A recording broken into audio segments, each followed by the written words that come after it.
senior lawyer and will deliver lecture on land revenue matters. You will really enjoy this lecture. He has command on his area of expertise, ex-member Punjab Bar Council, and you will see expertise which he is serving from a long period of time in this fraternity.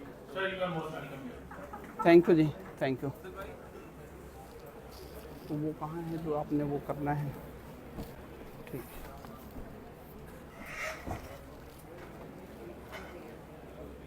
Ji ladies and gentleman, अस्सलाम वालेकुम।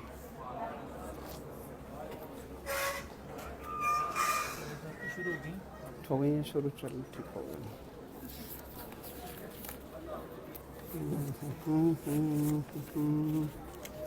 तो ये तो सारे new एंट्रेंट हैं। सही सही हो गया, ठीक हो गया। ये तो हो गया ना, लग गया।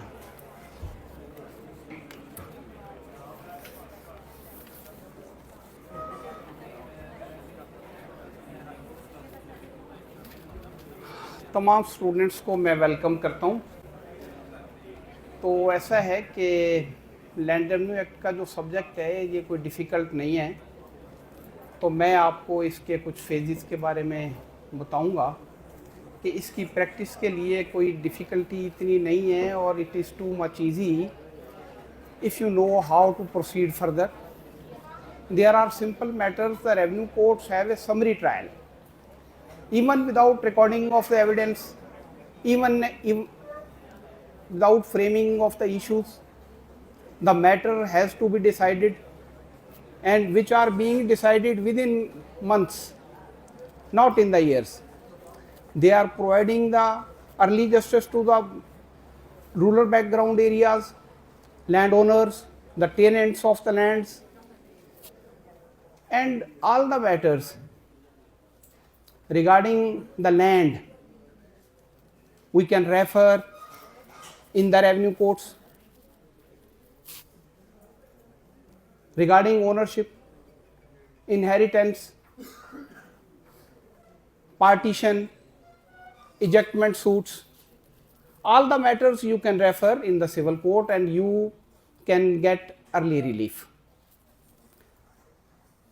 First of all, there are different subjects on the land laws or the Land Revenue Act, the Colonization of the Government Land Act 1912, the Punjab Tenancy Act 1887, the Consolidation Holding Ordinance 1960, the Redemption and the Restitution of the Mortgage Land Act, and many other acts.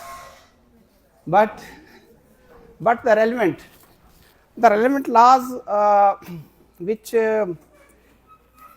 are most important, first of all we have to see that there is a Land Revenue Act 1967. Under Land Revenue Act there is different categories of litigation. Number one, we can bifurcate into the categories. Number one is a appeal which can be filed against the orders of the assistant collector first grade or second grade or the tehsildar, which have been passed under section 42 or have been passed during the demarcation and have been passed under tenancy laws. All the appeals are competent to be filed before the learned assistant commissioner / collector. Under Land Revenue Act, you have to file an appeal under section 161 of the Land Revenue Act. The time limit for filing of this appeal is 30 days, which can be filed against the mutation which has been sanctioned under section 142 of the Land Revenue Act. First of all, we have to see what has to be written in the appeal, which grounds are required to be mentioned for filing an appeal against a mutation. The revenue officer is competent to sanction the mutation regarding the inheritance matters, the sale deeds, and oral sale mutations under section 42. Under section 42, he is under obligation to enter a Rapat Roznamcha in the Roznamcha? Under obligation means he is duty bound. He has to enter the mutation. He cannot refuse to enter the mutation on the basis of sale deed. He is the Patwari who has to enter the mutation. But this has to be sanctioned only by the revenue officer who called Tehsildar, Naib Tehsildar. The orders of the Naib Tehsildar and Tehsildar both can be challenged under section 161 of the Land Revenue Act by giving the different reasons. If there is a oral sale mutation, there is mandatory requirement in section 42 of the Land Revenue Act. It has to be sanctioned after entering the Rapat Roznamcha. It has to be sanctioned in the revenue state after recording the statement of the villagers, vendor and vendees. It has to be sanctioned after conducting the inquiry. You can raise the objection that this mutation has not been sanctioned in the revenue state, but the same has been sanctioned in the office, which often these orders have been passed by the revenue officer in their offices. Other mutation, other allegation and objection which can be raised, that is the mutation has been sanctioned without conducting any inquiry, without recording the statements of the witnesses. And the other thing, the land which has been sold correctly has not been mentioned, the share has not been correctly mentioned, the mutation has been sanctioned without by transferring the specific share without partition. These are the grounds which can be mentioned in the mutation section 42. And other ground which your client disclosed to you, but right of appeal has been given by the Constitution. It has to be admitted very first day. You have to prefer before the court, which mark it to the reader or the almad who wrote some note. What is a note? वो लिखेगा report कैफियत सरिश्ता. कैफियत सरिश्ता, ये appeal आज दायर की गई है, इसके ऊपर कोर्ट फीस मुकम्मल है, फला फला चीज़ पर लगा हुआ है, वकालतनामा 7 लफ है, इम्प्यून्ड ऑर्डर की कॉपी मुसद्दका लगी हुई है, अपील अंदर म्याद है या नहीं है. ये 4-5 चीज़ें उसके ऊपर उसने लिखनी है. उसके बाद दोबारा रेवेन्यू ऑफिसर की वो जो अपील है वो एसी कलेक्टर साहब के पास पेश हो जाएगी. Then you have to argue the matter. It will be admitted, obviously it has to be admitted. Then the simple notices are required to be issued, but there is an independent process without without submitting any notice, registry lifafa, registered AD, there is not requirement. You have to file a talbana of ₹2 or ₹10 by annexing the summons, which will be referred to the revenue officer concerned through Tehsildar and through Patwari. They will summon all the peoples. This is a very effective process. If compliance is not made and parties are not appearing, then you can file, then you can submit the registered AD etc. But not more than 2 or 3 pages. All the respondents shall appear before the court, and you have to argue the matter, and it will be decided. The thing which I want to say, there is a summary process.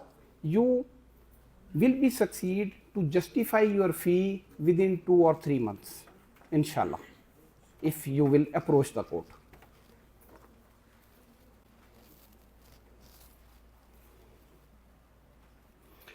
There is other category of the mutations of inheritance.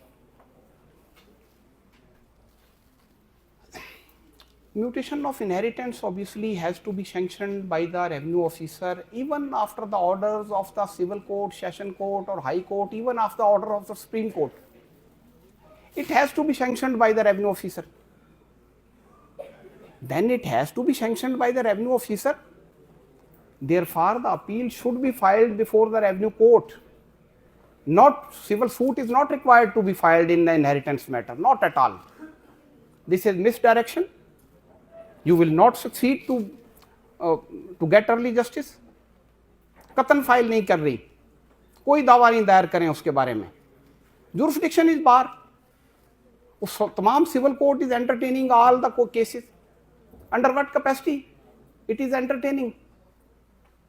Total concept गलत है. ठीक है, ये concept ठीक नहीं है. There is a remedy has been available which has to be availed by the parties. तो ये है वो. फिर जैसे कभी चला आ रहा है कि नहीं जी मैटर ऑफ एविडेंस है, evidence is required to be recorded. There is a provision of evidence to be recorded by the revenue courts. तो ये हो सकता है. सारी बात समझाने का मतलब आपको ये है कि आप ये ना समझे कि रेवेन्यू बहुत बड़ा डिफिकल्ट जॉब है और ये बहुत बड़ा मसला है और क्या करेंगे कैसे नहीं करेंगे. हम करते हैं और हमें हमारे लिए बड़ा इजी है. तो आपको समझाने का मतलब ये है कि ये this is a not too difficult job. अच्छा, अब आगे मैटर सिर्फ और सिर्फ हैं आपके म्यूटेशंस के इनहेरिटेंस का है. On the basis of sale deed the mutations are being sanctioned. Now the question arises whether this mutation can be challenged before the revenue court और not. This can be challenged before the revenue court. The appeal is a competent even on the basis of mutation which has been sanctioned on the basis of the sale deed. The appeal is a competent before the assistant commissioner. There is a matter that the land has been sold more than entitlement. This fact has to be calculated by the revenue court whether the land has been sold more than entitlement or not. The matter which has been decided, which has to be decided by the revenue court, why should it be referred before the civil court? Inheritance का mutation है, supreme court ने फैसला करना है, sanction तो उसी ने करना है. तो जब सैंक्शन उसी ने करना है तो पहले ही आप उसी से ही करवाएं. आपने ढेर लगा दिया सिविल कोर्ट में केसेस का और रेवेन्यू कोर्ट्स तो डेली केसेस का फैसला कर रही होती हैं. There is no pending cases. सब लोग फारिग बैठे हैं. तो ये टोटली कंसेप्ट ठीक नहीं है. बार मतलब बताने का आपको ये है कि आप उसको अप्रोच कर सकते हैं. तो ये बात है, थोड़ी सी बात लंबी हो गई. अच्छा, तो मेरा ख्याल है म्यूटेशन की बात जो है मैंने काफ़ी डिटेल से कर दी है. अब वो मैं अर्ज कर रहा था कि सेल डीड क्यों चैलेंज हो जाएगी. देखें, सेल डीड्स में there are allegations that the land already has been sold by the different persons and we are holder of the senior sale deeds and this mutation has been sanctioned on the basis of the junior sale deed, therefore this mutation is required to be cancelled. These mutations are being cancelled by the revenue courts and matter are being referred to the sub registrar.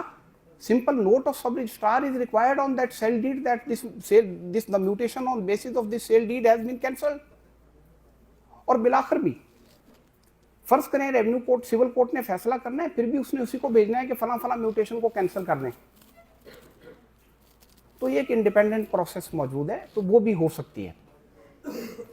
अब रही बात उसमें evidence record होने की. There is the rule 6A of the land revenue rules 1968 which providing the matter can be referred for recording of the evidence by any court, even by the learned assistant commissioner, learned additional commissioner revenue or the learned member board of revenue. The matter can be referred for recording of evidence and after recording of the evidence by the tehsildar, the matter again will be referred to the court and on the basis of that evidence the matter will be decided.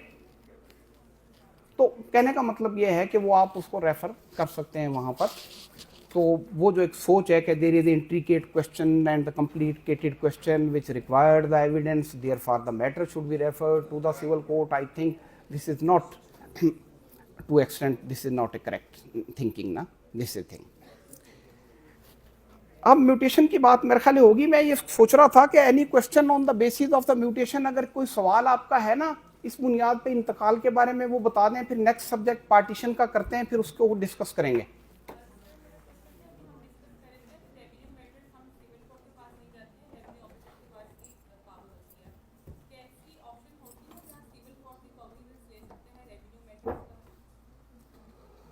अब ये तो ना in excess of jurisdiction ही take up करते हैं। There is section 172 of the land revenue act, मैं पढ़ूंगा उसको, अभी मैं पढ़ता हूँ, उस पर आते हैं दोबारा। लेकिन there is no jurisdiction at all. देखिए जो स्पेसिफिकली बाहर है, एक तो जुरिस्डिक्शन दी हुई है और दूसरा फिर रेमेडी भी दी हुई है under section 161, 163 and 164 of the land revenue act. आपको अपील की, रिव्यू की और निगरानी की तीनों जो है रेमेडीज दे दी हैं। जब कानून ने आपको दे दी हैं तो फिर क्यों, अगर फर्ज करें वो तहसीलदार ने ऑर्डर ठीक नहीं किया तो एसी साहब के पास चले गए, उसने ऑर्डर ठीक नहीं किया तो आप एडिशनल कमिश्नर रेवेन्यू के चले गए, अगर उसने ठीक नहीं किया तो आप चले गए मेंबर बोर्ड ऑफ रेवेन्यू के। तो ये थोड़ा सा नहीं है, मैं एग्री नहीं करता। वैसे तो matters are being entertained, the matters are being entertained by the civil court on 2 grounds. One, the impugned order has been passed with the malified intention, 2 grounds हैं, and second, the impugned order has been passed without having the jurisdiction. If you have to file a civil suit, then 2 grounds has to be mentioned by you in the suit which required to be proved. तो फिर वो entertain हो जाता है बगर्ज़ इंसाफ, फिर वो suit entertain हो जाता है कि उसको इख्तियार नहीं था और अदालत की बदनीयती थी, तो फिर एंटरटेन हो जाता है। Any other question?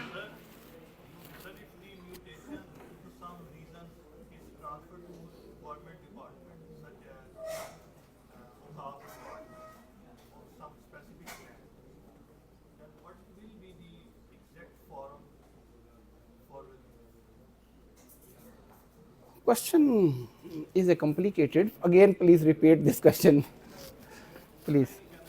हाँ, ऐसे ठीक रहेगा।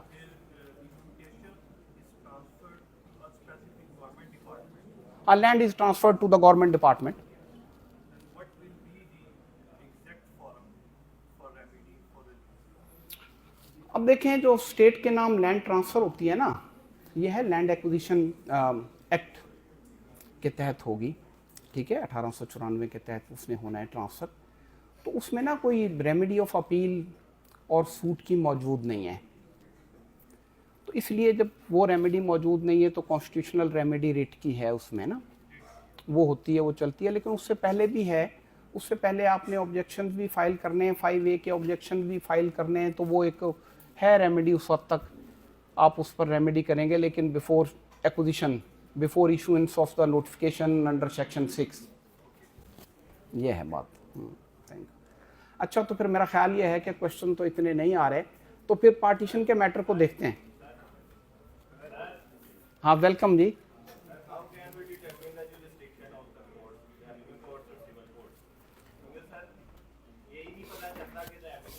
अच्छा सर, हाँ हाँ,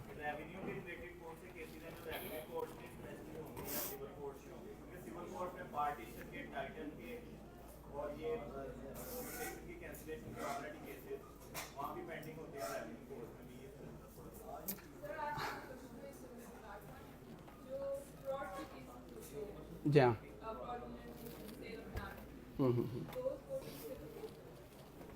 ठीक है, दोनों सवालों का जवाब दे देते हैं।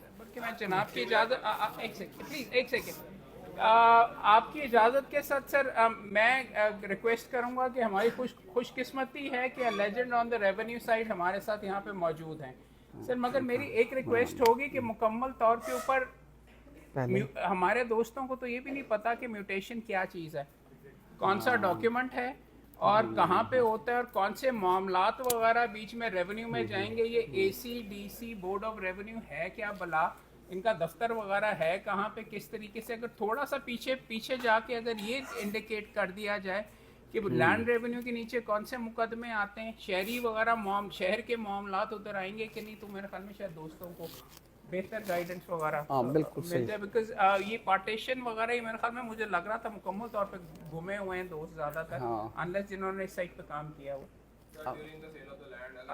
भाई आपके सवाल आ जाएंगे, पहले थोड़ी सी बेसिक देखिए ना, मलिक साहब ने वो सारे सवाल इकट्ठे माशाल्लाह कर दिए हैं। बात तो ये है एक ना कि बेसिकली चीज़ें जो हैं उनके बारे में थोड़ा सा इल्म होना चाहिए कि कौन क्या है ना।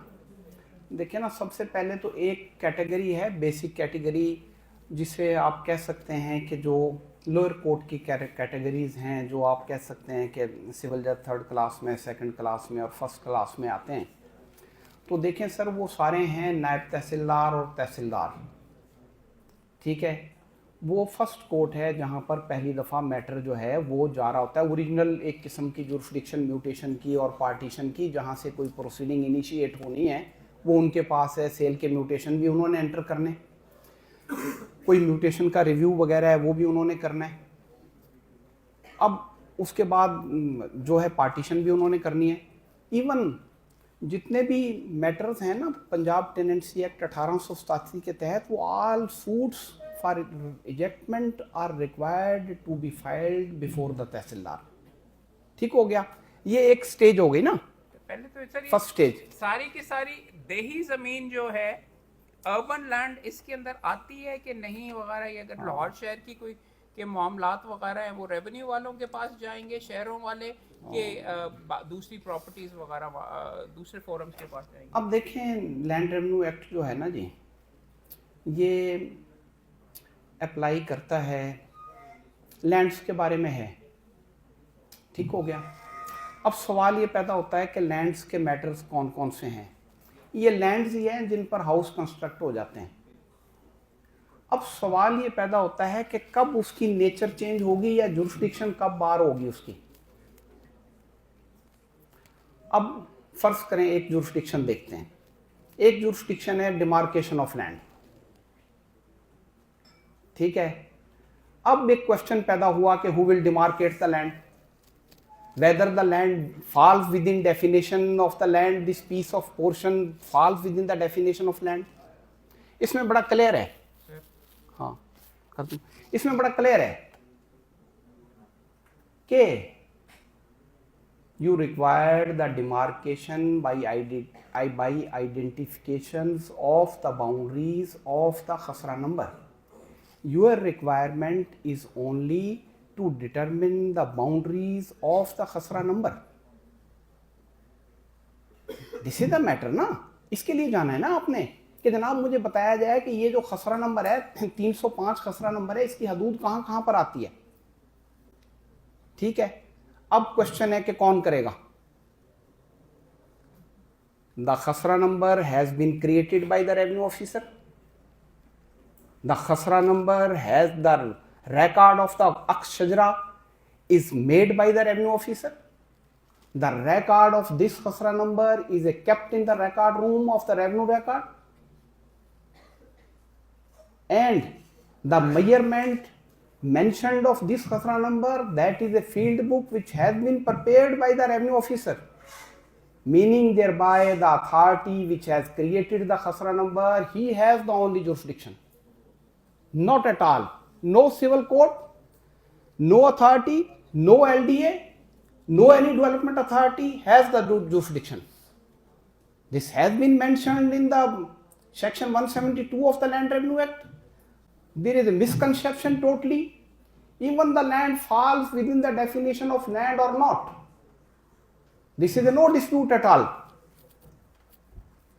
इस पर जजमेंट बहुत हैं, जो मैं कह रहा हूँ इसके खिलाफ भी जजमेंट मौजूद हैं, लेकिन मेरा एक अपना कंसेप्ट है। मुझे पता है कि 2 + 2 4 होते हैं, ठीक है, आपको भी पता है, तो किसी और ने इसकी मेजरमेंट नहीं करनी, ठीक है।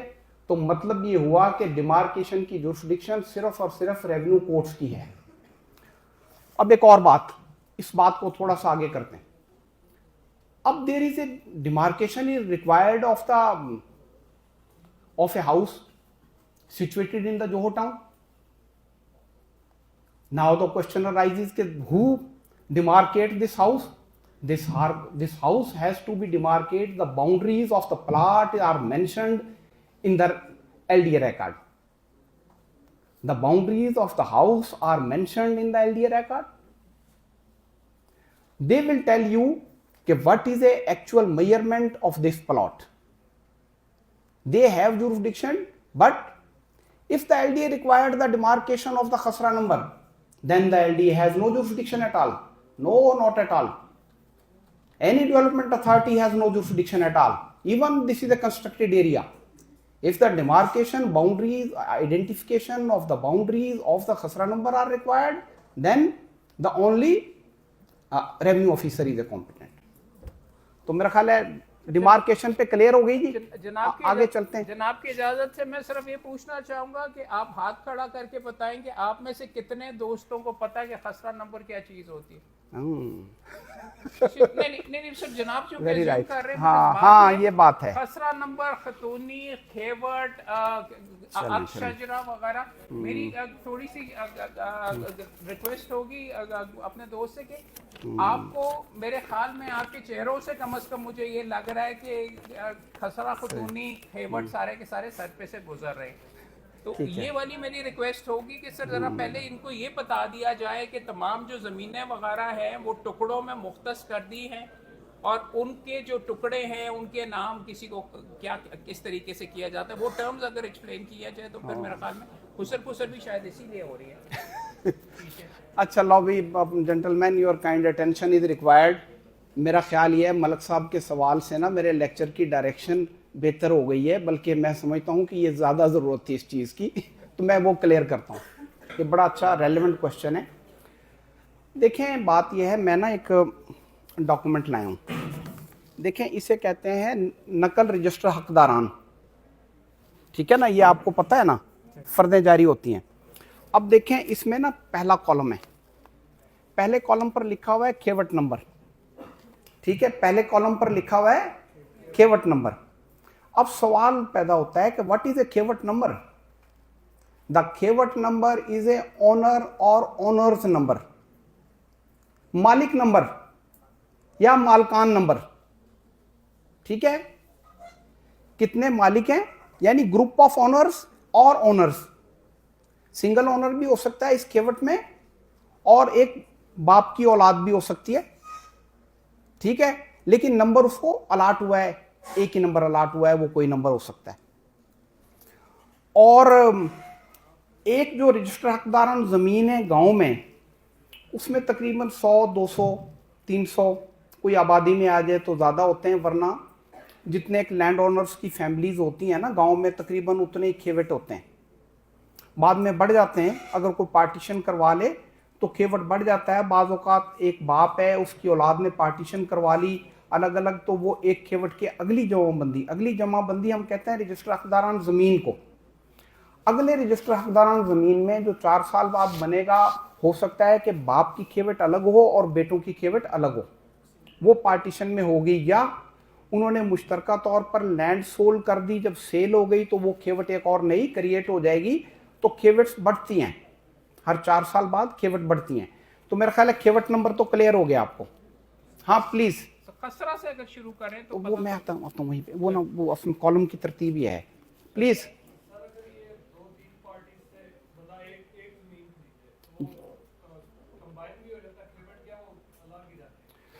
With the consent of all land owners, जब भी आप परचेज करेंगे ना, आपका खेवट अलग हो जाएगा। जब आप एक को शेयर से परचेज करेंगे फिर नहीं होगा, फिर you have to step in shoe in the your vendor, ठीक है, ये होगा। अच्छा मेरा ख्याल है खेवट क्लियर हो गया। अब कॉलम नंबर 2 है इसका कॉलम नंबर 2 जो है ना जी, उस पर लिखा हुआ है नंबर खतौनी काश्तकार।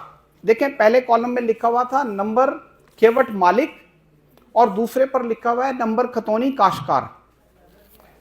अब ये जो दूसरे पर लिखा हुआ है ना, ये है टेनेंट नंबर, ये टेनेंट नंबर है, यानी कि मज़ारा नंबर, काश्तकार नंबर, मज़ारा नंबर।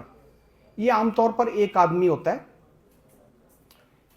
एक खेवट में ना 6-7 लोग फर्ज करें मालिक हैं, तो देखें इस बंदे ने मज़ारा वो रखा हुआ है, उस बंदे ने मज़ारा वो रखा हुआ है ना, तो एक खेवट में खतौनी इसलिए ज़्यादा होती हैं।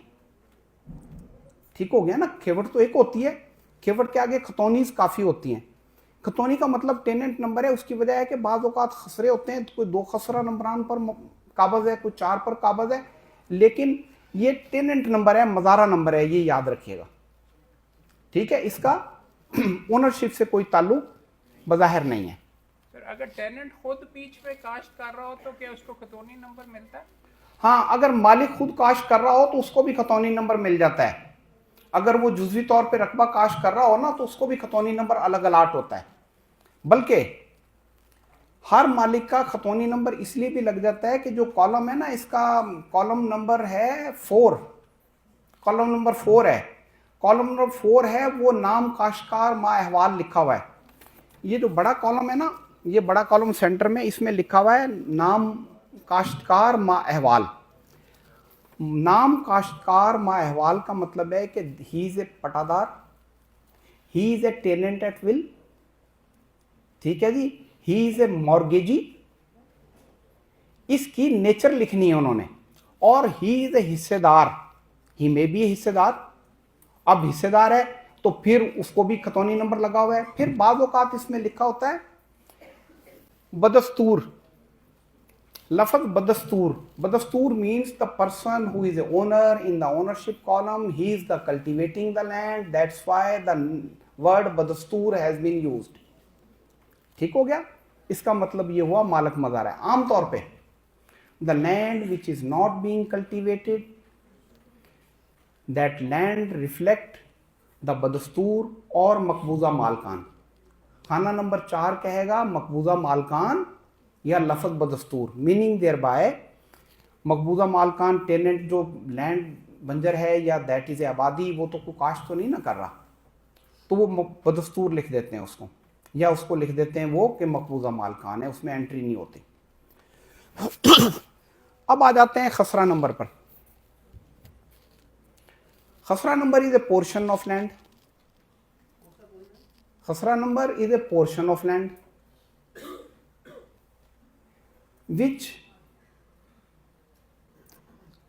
created at the time of the settlement,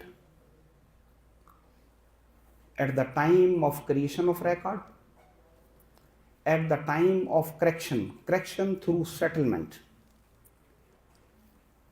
2 time हो गए। 3 at the time of consolidation holding ordinance।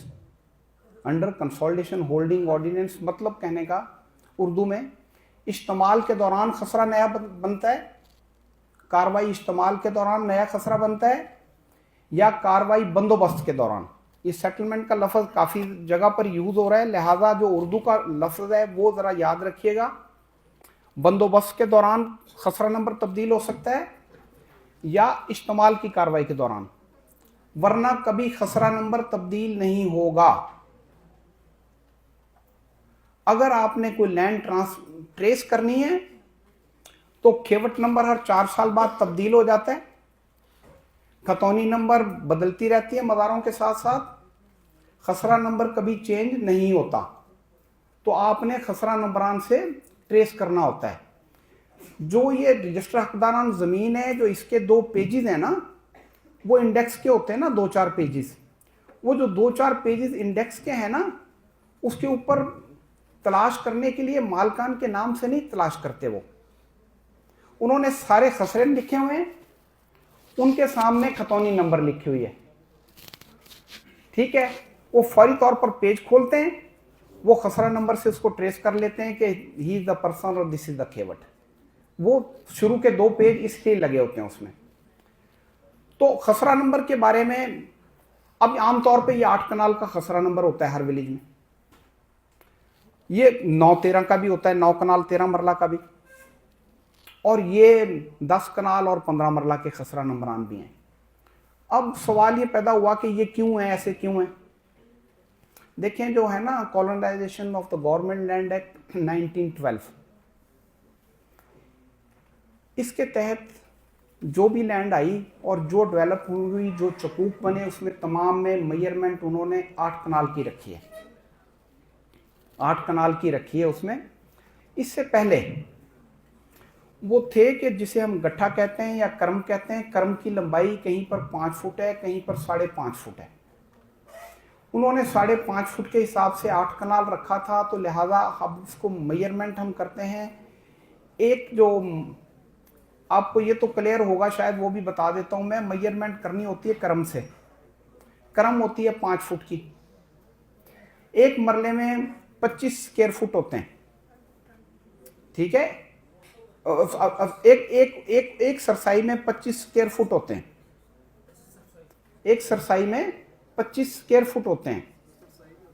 हाँ, सरसाई जो है 25 स्क्वायर फुट की है, 5 × 5 25 हो गया।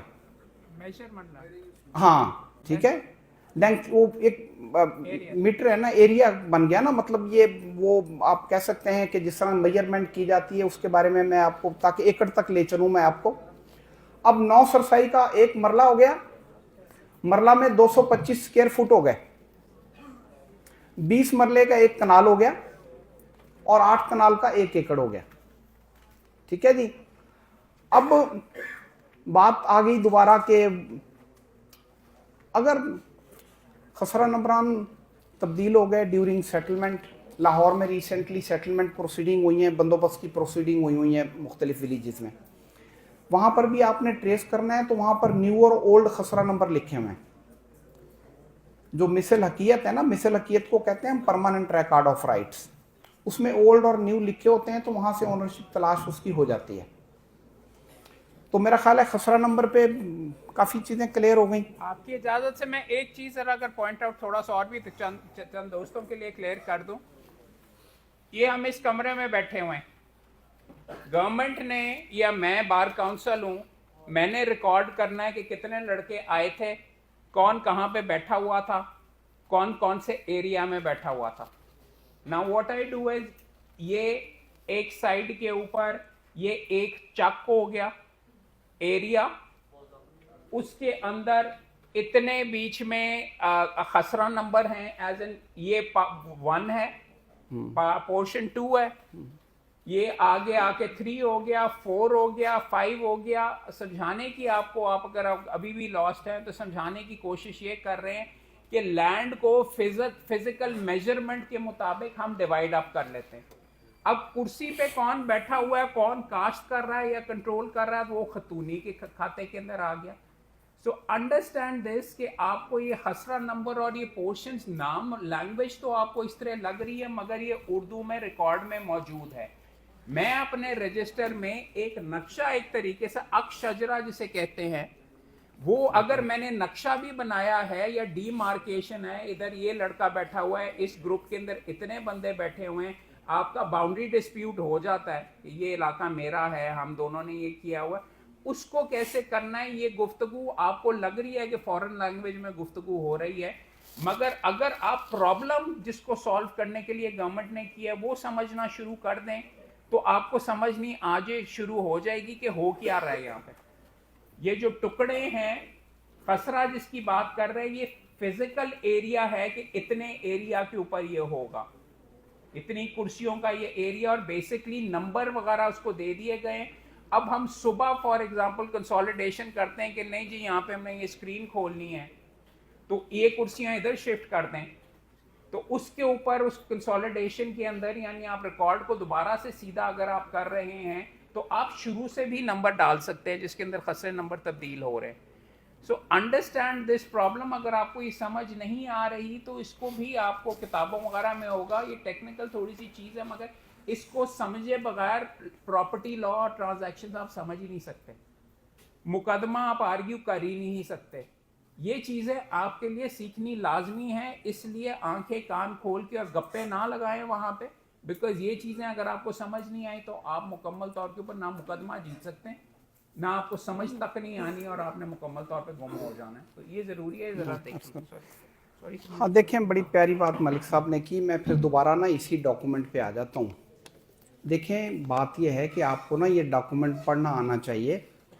बहुत ना डिस्प्यूट, जितने प्रॉपर्टी के डिस्प्यूट हैं ना, इवन सिविल कोर्ट में, हाई कोर्ट में, सुप्रीम कोर्ट में, बाज़ औक़ात डॉक्यूमेंट पढ़ना नहीं आ रहा होता। जब पढ़ना नहीं आ रहा होता तो फिर हम उसे कैसे देखेंगे और कैसे डिसाइड करेंगे और कैसे उसको आर्गू करेंगे ना। तो ये चीज़ें ना इंतहाई ज़रूरी हैं समझनी। और इसको यानी ये दिस डॉक्यूमेंट, हर प्रॉपर्टी के सिविल केस में तो डॉक्यूमेंट है रेवेन्यू का कहीं ना कहीं, तो फिर जब रेवेन्यू का डॉक्यूमेंट उसमें इन्वॉल्व है तो फिर कैसे आगे काम चलेगा ना, ये बात है। तो देखिए, बात ये है, मैंने ये कॉलम नंबर 1 और 2 बता दिया। तीसरा कॉलम जो है ना वो ओनरशिप का कॉलम है। ओनरशिप के कॉलम में ना हिस्सेदारों के नाम लिखे हुए हैं और उनके आगे फिर उसके नेक्स्ट कॉलम जो है ना 3 के बाद 3 जो है ना वो आर है, 3 रे है वो गालबन, तो उसमें जो है ना अलिफ बे जीम दाल है, 3 दाल लिखा हुआ है। अब जो 3 दाल वाला कॉलम है ना, उसमें शेयर लिखे हुए हैं। अब देखें जो शेयर्स लिखे हुए हैं ना, जो शेयर्स लिखे हुए हैं उसमें वो शेयर्स आपको वो देखने हैं। जो शेयर्स हैं ना, वो आपने कहाँ से आने, कैसे आप कैलकुलेट करेंगे और कैसे आपको पता चलेगा कि किस आदमी की मलकियत कितनी है, ये एक इशू है ना। तो देखिए ये जो शेयर लिखे हुए हैं ना, बाज़ औक़ात तो इसमें केवट का रकबा है, फ़र्ज़ करें आप इसको से कह सकते हैं कि 100 कनाल है, चलें इसको सिंपल फिगर में कर लेते हैं। अगर 100 कनाल रकबा उसका है ना, तो उसमें बाज़ औक़ात उन्होंने हर एक आदमी का शेयर, जिसका 15 कनाल है उसका 15/100 लिख दिया, जिसका 20 कनाल है उसका 20/100 लिख दिया। तो ये राउंड फिगर में आ गया और आप उसको उससे मल्टीप्लाई करेंगे, कैलकुलेट करेंगे तो पता चल जाएगा। बाज़ औक़ात इसको मरलों में लिख देते हैं। जब मरलों में लिखते हैं, 10 कनाल के मरले लिखे तो वो 200 मरले बन गए। तो जितना भी ज़राअत में जो है ना जी एग्रीकल्चरल लैंड का, वो आमतौर पे मरलों में होता है। शहर के जो अर्बन है, ख़ास तौर पर अर्बन एरिया, उसमें फुटों में अब आया है, वरना फुटों में नहीं होता था। जब से कंप्यूटराइज हुआ है उस वक्त फुटों में आ गया है। अब अगर फ़र्ज़ करें वहाँ पर आप देख रहे हैं कि ये 10 कनाल का एरिया है, 10 कनाल के वैसे तो 200 मरले बनते हैं। अगर आपने देखा कि जो ऊपर लिखा हुआ है 20/200 लिखा हुआ है, 15/200 लिखा हुआ है, तो आप समझ जाएंगे कि ये मरलों का शेयर बनाया हुआ है।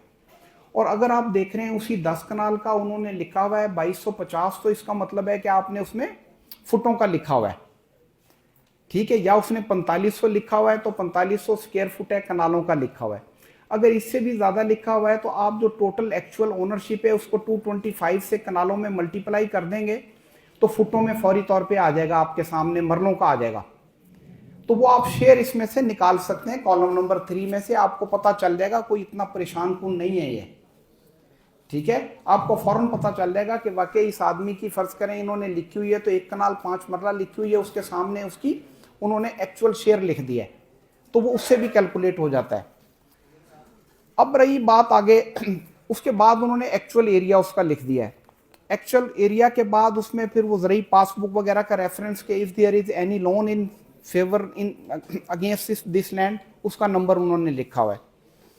फिर उसके सामने नाम काश्तकार है, काश्तकार के सामने एक लिखा हुआ है, कॉलम नंबर 5 है। कॉलम नंबर 5 के ऊपर लिखा हुआ है कितात, कितात, कितात यहाँ पर 35 लिखे हुए हैं। Meaning thereby the total khasra number in this khewat are 35। Khasra number 8 कनाल का भी इसमें हो सकता है, कहीं किनारों पर 2 कनाल 3 कनाल का भी हो सकता है। कोई ज़रूरी नहीं है कि सारे खसरा नंबर 8 कनाल के ही हों, लेकिन 95% खसरा नंबर 8 कनाल के होते हैं। अगर किसी विलेज में 9 कनाल 13 मरला के हैं तो फिर भी 95% जो खसरा नंबर है वो इतने के ही होते हैं। सिर्फ चंद खसरा नंबर जो हैं वो कहीं से पोर्शन किसी ने बेच के अलग अलहदा किया हो, ये हो जाता है इस वजह से, या बाउंड्रीज के ऊपर खसरा नंबर छोटे आ रहे होते हैं। अदरवाइज खसरा नंबर छोटे नहीं आ रहे होते। विलेज आबादी के साथ जहाँ पर टेढ़ी मेढ़ी लाइनें हों वहाँ पर खसरा नंबर छोटे आ रहे होते हैं, अदरवाइज नहीं आ रहे होते। तो मीनिंग देयर बाय आप you can not calculate the thing कि यहाँ 35 कितात मेंशन किए हैं तो आप इसे कैलकुलेट करें कि मल्टीप्लाई बाई 8 कनाल, ऐसा नहीं है, ठीक है। ये उससे कम भी हो सकता है एरिया ना, ये बात आपको समझाने का मकसद ये है। उसके बाद लिखा हुआ है सालम केवट, जो कॉलम नंबर 6 है उसमें लिखा हुआ है सालम खाता। अब सालम खाता जो है ये कह रहा है कि total area of this khewat, total area of this khewat ये बता रहा है ये। तो इससे आपको पता चल जाएगा कि टोटल एरिया ऑफ केवट दिस है, ये अकेले मालिक नहीं है जिनका 1-1 2-2 कनाल सामने लिखा हुआ है। आप उसको अंडरस्टैंड करेंगे, आप समझेंगे कि ही इज अ को शेयरर। अगर फर्ज करें यहाँ टोटल खाता के सामने फर्ज करें यहाँ पर ये 1 कनाल इसका, 1 कनाल इसका, 4 कनाल की फर्द है। अब यहाँ पर अगर है ही 4 कनाल तो आप समझ जाइए कि the person name who is mentioned in this fard, those are the only owners, no other person is owner. लेकिन आपको ये फर्द बराए रिकॉर्ड दी गई है, फर्ज करें लिखा है फर्द बराए जाती रिकॉर्ड। इससे आप फौरी तौर पर समझे कि नहीं, यहाँ पर पढ़ें आप, कॉलम नंबर इसका 6 पढ़ना है आपने, आपको फौरी तौर पर पता लगेगा कि he is not independent and individual owner, there are other co-sharers and he is also co-sharer and he is not entitled to sell the land with specific khasra number. ये भी बात आप समझ लेंगे at the time of execution of the sale deed. ये आपको बात पता होना चाहिए, इसको फर्द को पढ़ने से पता चलेगा आपको इस बात का। एक बंदा कहता है मैंने ये फला खसरा नंबर सेल करना है, how he can sell? He is not authorised. This fard is saying he is not authorised. Each and every co-sharer if ready to sell the specific khasra number by signing the sale deed as a vendor or as a witness, then you may be authorized to purchase the specific khasra number. Otherwise you are not authorized to purchase the specific khasra number. But all these things can be perused from this document. ये बात बड़ी clear है। अब देखिए इसमें एक last column है, column number 10 है। उससे पहले भी 2 कॉलम है, उसमें लिखा है वसाइल आप पाशी लिखा हुआ है। फिर एक और बात लिखी हुई है, देखें कॉलम नंबर 7 में वसाइल आप पाशी जो लिखा हुआ है उसमें वो लिखेंगे कि whether this land is cultivated by the tubewell और बाय कैनाल और नहर, वो लिखेंगे राजबा फला, नहर फला इसमें लिखा होगा। आप इसको पढ़ेंगे आपको पता चलेगा। आप एग्रीकल्चरल लैंड परचेज कर रहे हैं, आपने एक कॉपी देखनी है, आपको पता चलेगा कि ये तो this is the land is being cultivated through tubewell और थ्रू कैनाल वाटर। बाज़ औक़ात इस पे लिखा होता है नल नहरी, ठीक है। अब नल नहरी जो है इसका मतलब है नल आमतौर पे ट्यूबवेल को कहते हैं और नहरी के साथ नहर भी है और ट्यूबवेल भी है। आमतौर पे नहरें 6 महीने की भी होती हैं और फिर 6 महीने जो है वो चलता है ट्यूबवेल चलता है। तो ये चीज़ें इसमें लिखी होती हैं, पढ़ने की बात है। नल चाही लिखा होता है, चाही मीन्स वेल। अब वो ट्यूबवेल बन गया है, अदरवाइज इट वाज वेल, ये कुआं था कभी, तो उसका नाम उन्होंने लिखा हुआ है नल चाही।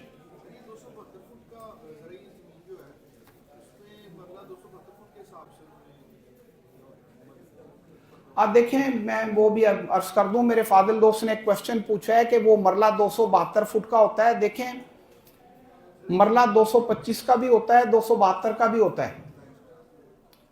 अब देखें ये 1947 से पहले की मेजरमेंट्स हैं, कोई नई मेजरमेंट्स क्रिएट नहीं हुई। लाहौर में बादशाही मस्जिद जहां पे लाहौर में है, इससे पहले लाहौर इधर था, ठीक है, और इसके बाद शेखुपुरा शुरू हो जाता था। अब जब लाहौर इधर था तो शेखुपुरा की मेजरमेंट 272 मरला की थी, लाहौर की उस वक्त भी 225 मरला की थी, 225 स्क्वायर फुट फी मरला। वो आज भी वही है और आइंदा भी वही है। तो ईच एंड एवरी जो है ना हर जगह पर नहीं है। यहां से शेखपुरा से आगे तक सारा 272 है, इधर से साहिवाल तक सारा 225 है। तो ये बात 1947 में भी लिखी हुई है और उसमें जो जंतरीज हैं उनमें ये बात लिखी है, बल्कि लैंड रिकॉर्ड मैनुअल में ये बात मेंशन्ड है। सर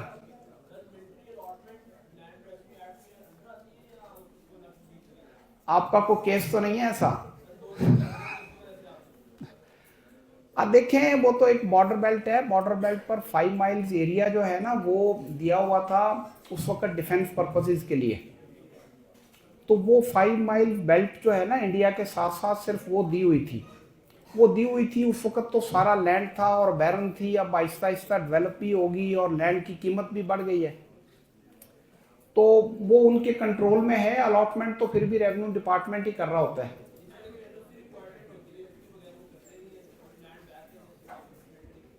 हाँ वो है, वैसे वो एक सेपरेट इशू है, वो सब्जेक्ट नहीं है आज का ना लंबी बात है। मेरे फादर से एक और बात कर रहे थे। जी भाई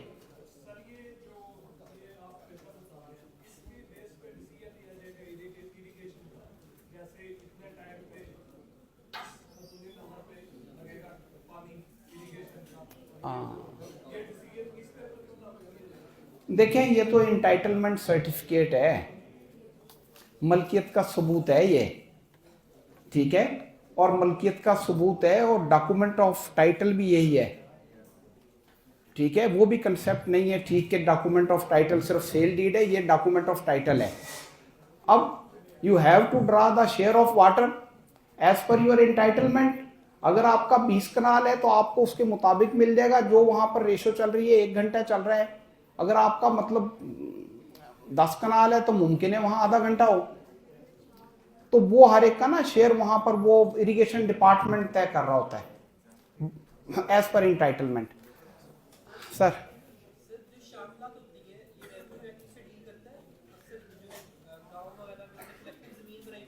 हाँ, अब देखें, मैं ये क्वेश्चन बड़ा अहम है भाई, आपके सुनने वाला क्वेश्चन है ये जो फादिल दोस्त ने किया है ये बहुत इंपॉर्टेंट बात की है। देखें, shamlat is a ownership of the private person. Shamlat is a ownership of the private person. Note कर लें, ये बातें कम ही बताएगा आपको कोई। शामलात is a ownership of private persons. The state has no concern. The landless person has no concern at all. Even he is residing in the village, he has no concern. This is the title, this is the title, this is the मलकियत। ठीक है, शामलात को ऐसा नहीं है कि ये सरकार की जगह है, जो मर्जी वहां पर जाकर काम कर ले और जो मर्जी वहां बिल्डिंग बना दे और जो मर्जी उस पर कब्जा कर ले। नॉट एट ऑल, ये कंसेप्ट ही गलत है। ठीक है, और कहां पे लिखा है ये जब भी शामलात जिस विलेज में मौजूद है उसमें इसका अलहदा खेवट है, जो सेपरेट खेवट है उसमें लिखा हुआ है कि हसब रसद खेवट मालकान। दोबारा बताता हूं मैं आपको लफ्ज, हसबे रसद खेवट मालकान, meaning thereby the person who is a owner of, just like for example the person who is a owner of the 100 canal in this village, he will be entitled of the 6 canal of Shamlat land as a owner. The person who is a owner of 200 canal, he will be the owner of Shamlat 12 canal. Meaning thereby the Shamlat is also ownership. There are many misconceptions, but there should not be any misconception. Any other question? एक और बता दूं मैं आपको शामलात के बारे में related. जो आबादी देह है ना जी, that is a different thing. आबादी देह में लैंडलेस आदमी मौजूद होता है जिसका मलकियत नहीं है, जो वहां पर बैठते हैं आबादी देह में उनको वो उठाते नहीं है, वो without having any sale deed and without having any document of the title, they are residing there, they are residing there since long, and the owner and the houses are being transferred on the basis of the stamp papers only. ठीक है, title is not being transferred but the possession is being transferred. ये बात है। हाँ जी देखें, फिलहाल बिलाखर तो आपको फर्द ही चाहिए जी। देखें, रजिस्ट्री तो आपने करवानी है, अगर आप म्यूटेशन भी सैंक्शन करवा लेंगे, the mutation is being sanctioned bye the revenue officer after recording the statement of the parties, and he is writing an order on the mutation, and the sale deed is also executed by the same officer. वही तहसीलदार जो है वही सब registrar होता है एक capacity में, दूसरी कैपेसिटी में ही is a revenue officer. The fees are totally being paid, both fees are paying, the fees are equal, the fees of stamp paper and the other fees are equal, but the sale deed is reflecting all the terms and conditions regarding the sale, but the oral sale mutation is not reflecting all terms and conditions. This is the difference. अच्छा, अब मेरा ख्याल है partition का एक matter है, उस पर आ जाएं। हाँ, टाइम तो काफ़ी हो गया वैसे आपको, क्योंकि वो फिर तवज्जो कम हो जाती है ज़्यादा लंबा लेक्चर हो जाए तो। सर अच्छा, मेरा ख्याल ये है कि मैं पार्टीशन पे आपको कुछ अर्ज कर दूं ना। देखें, पार्टीशन जो है ना अब दो तरह की है। एक तो पार्टीशन है कि आपने घर की करवानी है। पार्टीशन क्या होती है सर? हाँ, पार्टीशन होगी तकसीम अमंग द को शेयरर्स, जो हिस्सेदारान हैं उनके दरमियान तकसीम। किसी का हिस्सा किसी प्रॉपर्टी में ज़्यादा हो सकता है, किसी का कम हो सकता है, और वो चाहते हैं कि उनको सेपरेट पोर्शन एलोकेट कर लिया जाए, उनका नाम इस रजिस्टर हकदारान में एज ए कोशेयर रिफ्लेक्ट ना हो, या उनका ओनरशिप का सर्टिफिकेट अलहदा हो विद द एक्चुअल मेजरमेंट्स के इस आदमी का पोर्शन इतना आता है, उसकी ये एक्चुअल मेजरमेंट है। This is a partition. ठीक है, अब मैं आता हूं पहले घर की पार्टीशन पर ना। देखें, घर की पार्टीशन के लिए तो ठीक है, आपने ना एक सिविल सूट फाइल करना है, और वो घर ऐसा है कि जिसमें आपने कैलकुलेशंस होनी है, लोकल कमीशन के ज़रिए कैलकुलेशन होनी है, प्रॉपर्टी डीलर्स के ज़रिए असेसमेंट होनी है, फिर आपने उसकी कैलकुलेशन फर्स्ट फ्लोर की, सेकंड फ्लोर की, थर्ड फ्लोर की भी करनी है, फिर आपने उसमें कैलकुलेशंस करनी है कि वो कैसे कैसे इसकी डिवीजन हो सकती है, कि या इसको डिमोलिश ही करना पड़ेगा, इसका कोई हल नहीं है, या इसकी ऑप्शन करनी पड़ेगी, ये उसकी एक प्रपोजल हो जाती है। ये तो एक हाउस की पार्टीशन है। लेकिन अब बाज़ औक़ात आपने ना लैंड की पार्टीशन करनी है। अब लैंड में क्या है, लैंड ऐसा है कि उसमें कुछ घर बने हुए हैं और कुछ लैंड खाली है। ठीक है जी। सॉरी। अब सवाल ये पैदा होता है कि who will conduct this partition, which court has jurisdiction. पहला क्वेश्चन तो ये। देखें, अगर फर्ज करें 4 कोशेयर हैं, एक बड़ा भाई था, उसने अपनी जगह में घर बना लिया, जो छोटा भाई है ना उसको खाली जगह दे दी है। अब उसकी बिलाखिर तकसीम होनी है। अगर कोई ऐसा डिस्प्यूट नहीं है कि इस मकान में मेरा हिस्सा है, तो फिर इसका मतलब है मकान की तकसीम की जरूरत नहीं पड़ रही, घर को गिराने की या फरोख्त करने की जरूरत नहीं पड़ रही। अब अगर नहीं पड़ रही तो फिर बड़ा आसान तकसीम है।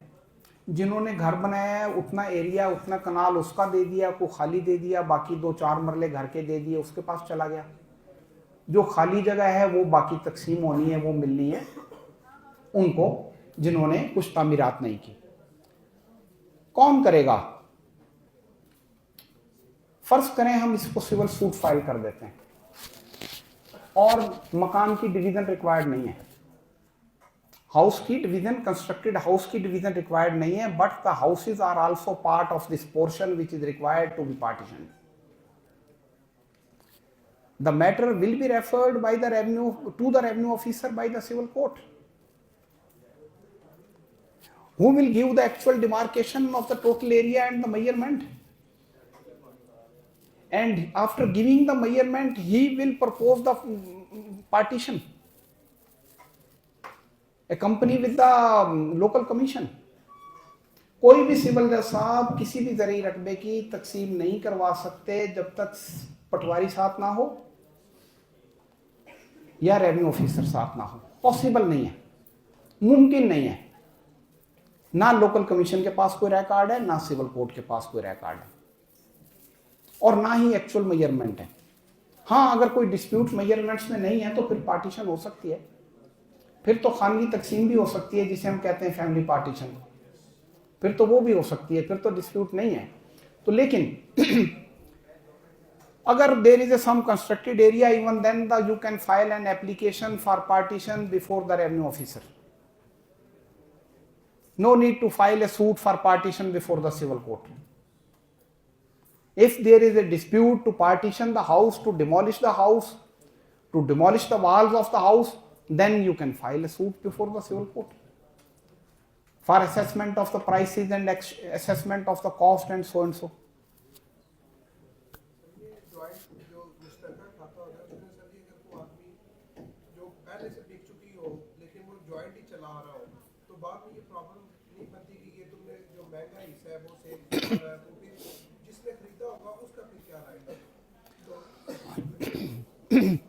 ये है एक कॉम्प्लिकेटेड क्वेश्चन।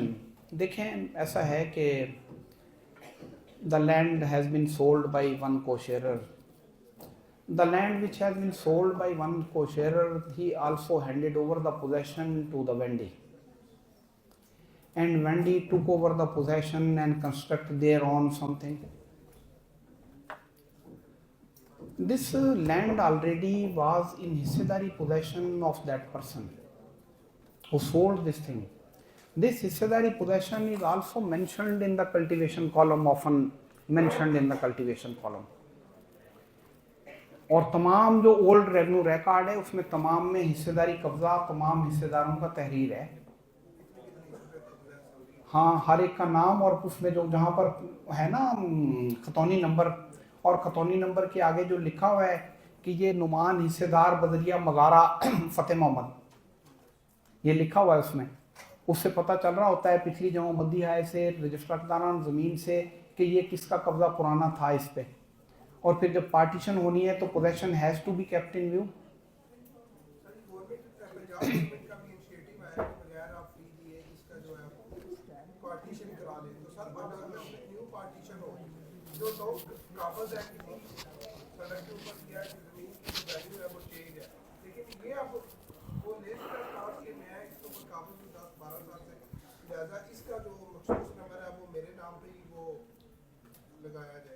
वो लेते हैं, स्टैंस बनता भी है, स्टैंस भी बनता है, उसका जेन्युइन स्टैंस है। उसकी वजह ये है कि he has paid the price of the valuable land which is situated on the road side at the time of purchasing, he has paid the higher price, he is entitled and he has a possession also.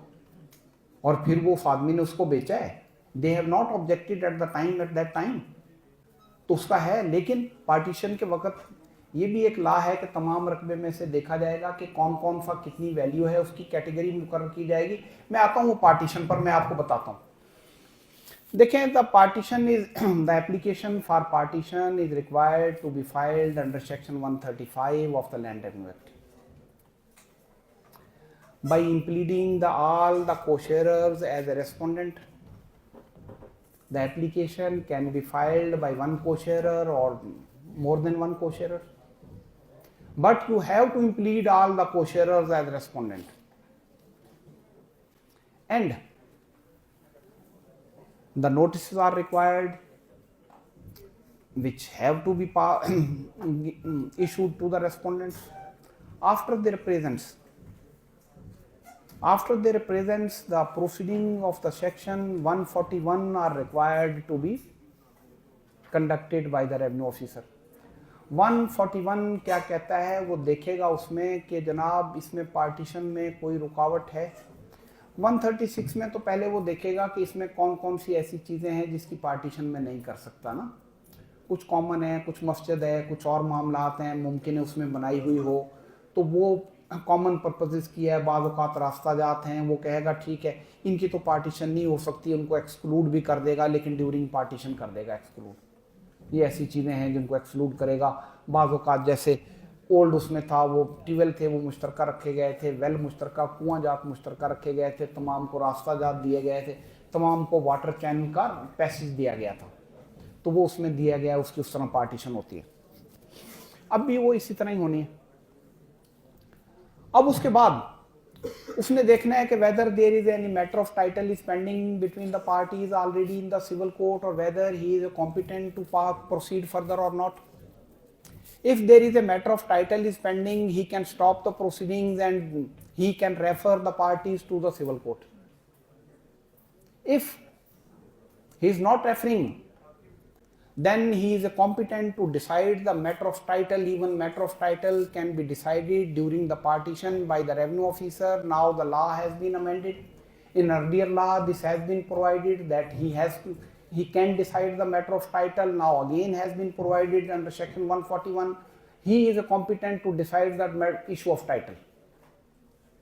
ठीक है, उसने issue of title decide कर देना है, उसके मुताबिक वो evidence भी मंगा सकता है और खुद भी रिकॉर्ड कर सकता है, और उसके बाद वो इशू ऑफ टाइटल डिसाइड कर देगा। एक बात चलें, if there is no issue of title, now he has to proceed further for partition. उसने क्या करना है, उसने मोड ऑफ पार्टीशन बनाना है। मोड ऑफ पार्टीशन के इंग्रेडिएंट्स हैं। मोड ऑफ पार्टीशन उसने सैंक्शन करना है after receiving the reply of the application and after taking the objections of on partition application, after hearing the both parties, he pass an order. That order is called mode of partition. This is the first step after presence of parties. Mode of partition के ingredients क्या हैं? देखिए, mode of partition में उसने लिखना है के जितने इस तादाद दरख्त हैं, trees standing on the land, who will be the owner those trees, or the price is required to be assessed, or the trees will be go to the owners according to the land portion of their entitlement. ये बात उसमें वो तहरीर करेगा। फिर वो तहरीर करेगा उसमें कि रास्ता जात फराहम किए जाएंगे, लोगों को फना फना किए जाएंगे।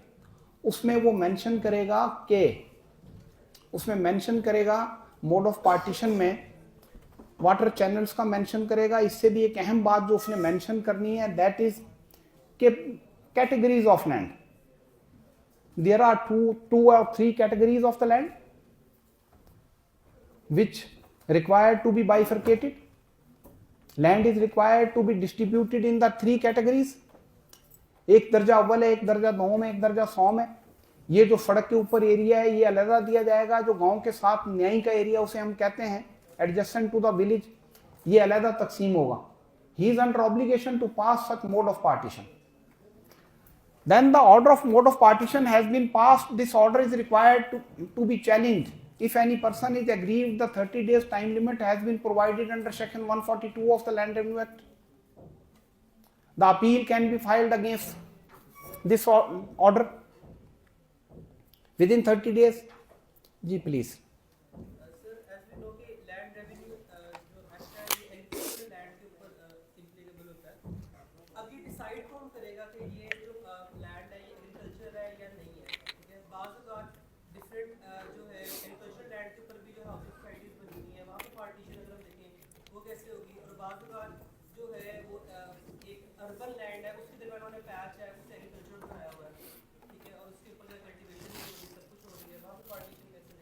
देखें, मैं आपको अर्ज करूँ ना, सिविल कोर्ट में बहुत सारी टेक्निकल ग्राउंड हैं जिसके ऊपर ना हम नॉन सूट कर देते हैं लोगों को। देखना तो ये है कि लोगों के साथ इंसाफ कैसे हो सकता है।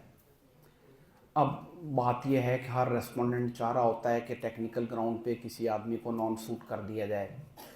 इस बात का इंसाफ से तो कोई ताल्लुक़ नहीं है।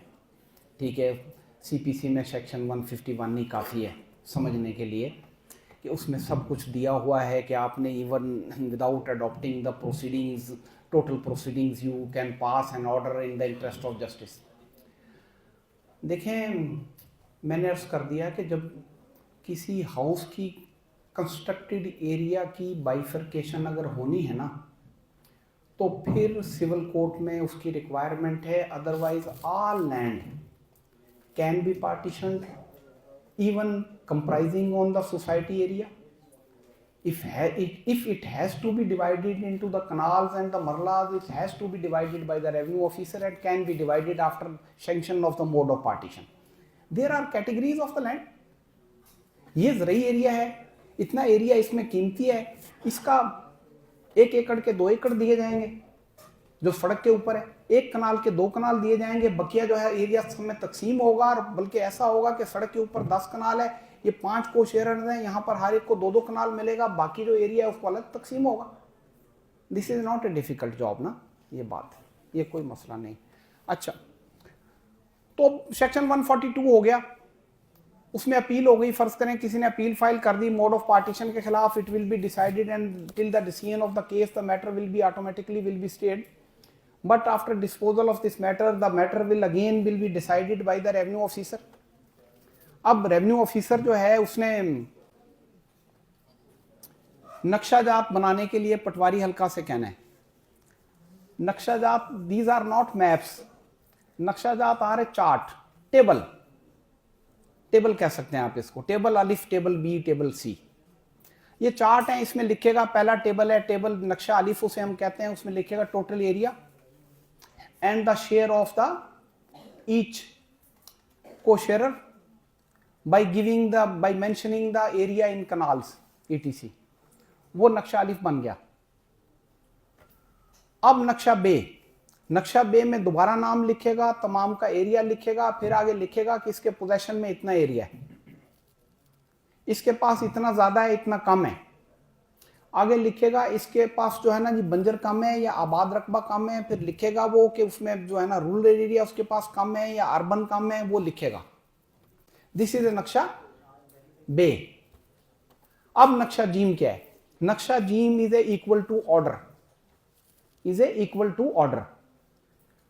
उसमें वो लिखेगा कि फला फला कोशेयर्स है, मैं इनको जो है उसके सामने एक कॉलम बनाएगा, वो लिखेगा, उसके बाद दूसरा कॉलम सामने आएगा, उस सामने के कॉलम में वो लिखेगा इसी किस्म, इसी तरह ये कॉलम होगा, दूसरा ये कॉलम होगा, इस कॉलम में लिखेगा कि फला फला खसरा नंबर विद एरिया, मैं ये फला फला को एलोकेट कर रहा हूं। After preparation of the Naksha Alif Be Jim, he will put the case for objections of both parties. अब फिक्स कर दिया केस उसने for objection of all the parties, उसके ऊपर अगर किसी का ऑब्जेक्शन है तो ठीक है, otherwise the order he will pass the final order as per the measurements and the वंडाजात गिवन इन द नक्शा जीम and the partition to that extent will be completed. अब उसके बाद अब पार्टीशन हो गई, ऑर्डर हो गया, then he has to draw instrument of partition under section 145, instrument of partition, which is required to be written, the same judgment is required to be written on the stamp papers.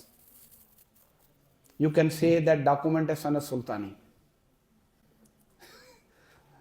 वो सनद सुल्तानी है, वो एक stamp के ऊपर वो सारा order लिख देगा, वो उसको फाइल का हिस्सा बना देगा, वो फाइल का हिस्सा बन गया। Then the proceeding for possession under section 146 are required, दफा 146 में उसके बाद वो कब्जों के ऑर्डर कर देगा और वो उसके मुताबिक कब्जादात दिलवाएगा।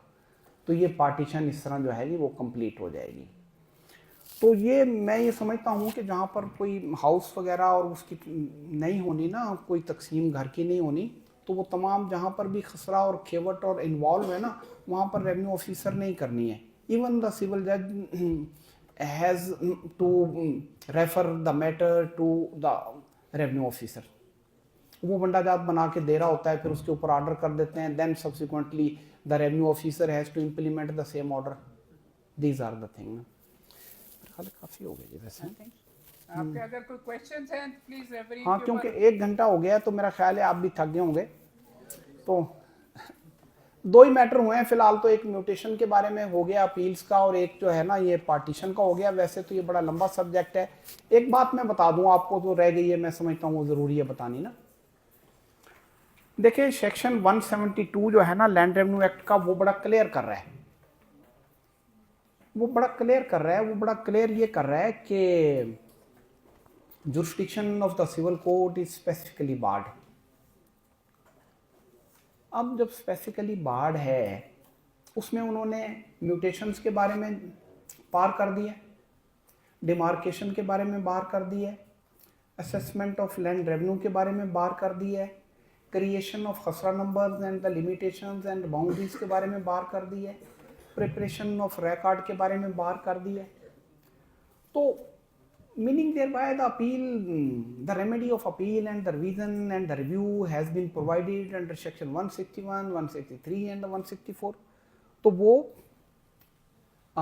चलेगी, जुरिस्डिक्शन जो है उसकी की चलती है, और उसमें वो हम उसको इन्वॉल्व करते हैं रेवेन्यू कोर्ट्स, सिविल कोर्ट्स को उसमें, जो कि आमतौर पे नहीं बनती। अब एक और बात, आखिरी बात रहेगी करेक्शन ऑफ रेवेन्यू रिकॉर्ड की।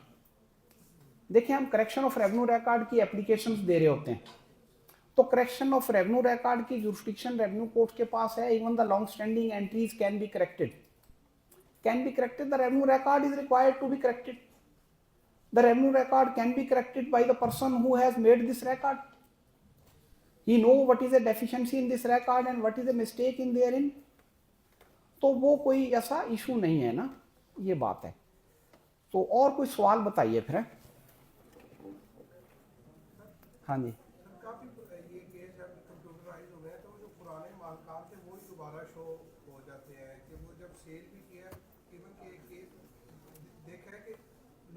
घर भी बने हुए हैं, 60-70 एकड़ को जमीन है, कब्जा है उनके पास, लेकिन वो जो पुराना रिकॉर्ड था, जो जिस तरह कंप्यूटराइज हुआ, तो जिसने उसे 100 साल पहले सेल की थी, वो सारी जमीन टोटल उसके नाम। हाँ, ये बहुत बड़ी डेफिशिएंसी है इनके लेवल पे, रेवेन्यू डिपार्टमेंट्स के लेवल पे। देखें, this document is required to be prepared after every 4 years, after mentioning the names of the new land owners. It has to be made after, it has to be prepared after every 4 years। फिर अब इनके नाम मालकान के कहाँ हैं? मालकान के नाम ये दिए हुए हैं लास्ट कॉलम में, ठीक है। वहां से बंदा पढ़ेगा कि अच्छा ये फला बंदा जिसका नाम लिखा हुआ है, यहाँ पर नुमान लिखा हुआ है, इसने फला आदमी को लैंड ये सेल कर दिया, ठीक है। ये चल रहा है, ये नहीं होना चाहिए, लेकिन उससे ट्रेस हो जाता है। उसने वो पटवारी ने इंतकालात का रेफरेंस दिया होता है इनके सामने, सबके सामने। तो वो जब भी आपने लेना है, आपको बाहर तो लग रहा होगा कि he is the person name whose name has been mentioned in the revenue record, he is a owner, but he is alleged owner, he is not owner, his name is only reflecting in owner, he is not actual owner. The ownership has been transferred through mutation to in favor of the different persons। तो वो पटवारी ने calculate करके उसमें से देख के इंतकालात को निकाल के करना होता है, ये है बात। अच्छा, तो एक बात मैं बताऊं आपको, देखें लिमिटेशन जो है ना रेवेन्यू कोर्ट्स में इतनी स्ट्रिक्टली एप्लीकेबल नहीं है जितनी और जगह पर है। क्यों एप्लीकेबल नहीं है? Limitation act is applicable to that extent for condonation of delay under section 167 of the land revenue act. लेकिन एक और बात देखिए, under section 164 the wording of revisional powers of the revenue courts are extraordinary. Extraordinary क्या है इसमें? उसमें कहा हुआ है the revenue officer is a competent to call for the record of any case pending or disposed of by any revenue officer। अब इस wording में उन्होंने कह दिया पेंडिंग खा तहसीलदार के पास है तो उसको कमिश्नर बुला ले या एमबीआर बुला ले, तो ये बात कह दी उन्होंने। टाइम लिमिट उसमें लिखा नहीं, उन्होंने कह दिया डिसाइडेड और pending. When there is no time limit, how we can impose the time limit? In the interest of justice, the revenue courts are competent to provide the justice. Limitation has been given 90 days for filing of the petition under a revision petition, but that is on the motion of the parties, not as a suo motu proceedings. Even then, the application, you have filed an application that can be entertained, and he is legally competent to entertain that. Even the time barred, he can decide in the interest of justice. That's why there is a wisdom is behind this wording. So the aggrieved person should not be debarred from getting the justice। ये बात है, इसलिए इसमें लिखा हुआ है। इसमें यानी बहुत गुंजाइश है, लिमिटेशन नहीं है सिविल रेवेन्यू कोर्ट्स में, इतनी स्ट्रिक्टली एप्लीकेबल नहीं है। अगर आपका मैटर है तो आप उसको हल करवा सकते हैं।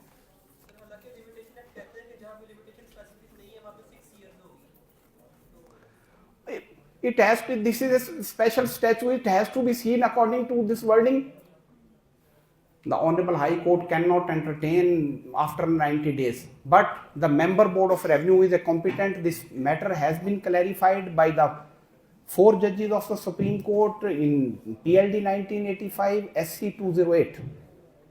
उन्होंने कहा है कि this is the if the limitation has not been mentioned in the provision, how we can impose this?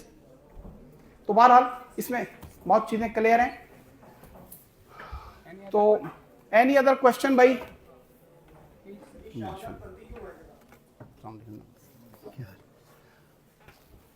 दरअसल वो शामलात ऐसे है ना कि जब ये एरिया आबाद हुआ तो जितनी जितनी डेवलपमेंट किसी ने की ना उसके पीआर उनको दे दिए ना, अदरवाइज तो पहले सारे लैंड जितनी है वो बंजर होती थी कभी। अब वक्त के साथ साथ 100 साल पहले इतना रकबा आबाद नहीं था, देहात में मौजूद होता था। लेकिन शामलात को बाद औक़ात कॉमन पर्पसेस के लिए रखा गया, लेकिन रखा गया in the ownership of land owners. That is not a state land, that is not a land of the provincial government or central government. The central government or provincial government has no concern at all with the शामलात land. ये बात। Thank you भाई, बहुत शुक्रिया जी आपका, बहुत शुक्रिया।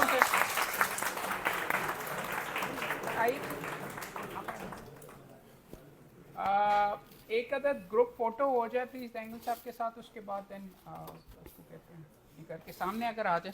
मैं उधर आ जाता हूँ, ठीक। सब आप ही आइए सामने से दोस्त आ जाए बस। Thank you very much. चलिए सर।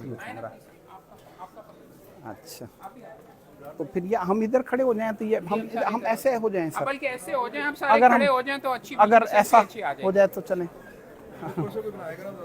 हाँ, इधर से यार तुम उतार लो।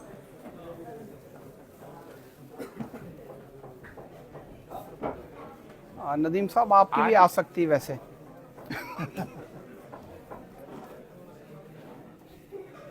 आगे आ जाए, आगे आ जाए, आगे आ जाए। माशा कर ले।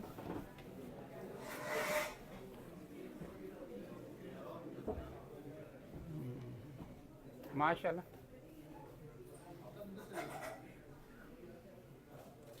थैंक यू, शुक्रिया sir, huge honour for us sir. अल्लाह सर, आपका शुक्रिया है सर, आपने दोबारा भी बीच में दिया। मैं आपको किताब पकड़ी हो, लाना उधर किताब पकड़ना, इधर से पकड़ वो सब ठीक है। आप खैरियत से हैं, आप किसी से ठीक। लो सर, सर बहुत शुक्रिया जी आप। हाँ, ये साथ नहीं मिलेगा मुझे। ये माइक किसका है? ये मैं कर लेता हूँ। ओके, थैंक यू साहब से माइक ले लो यार।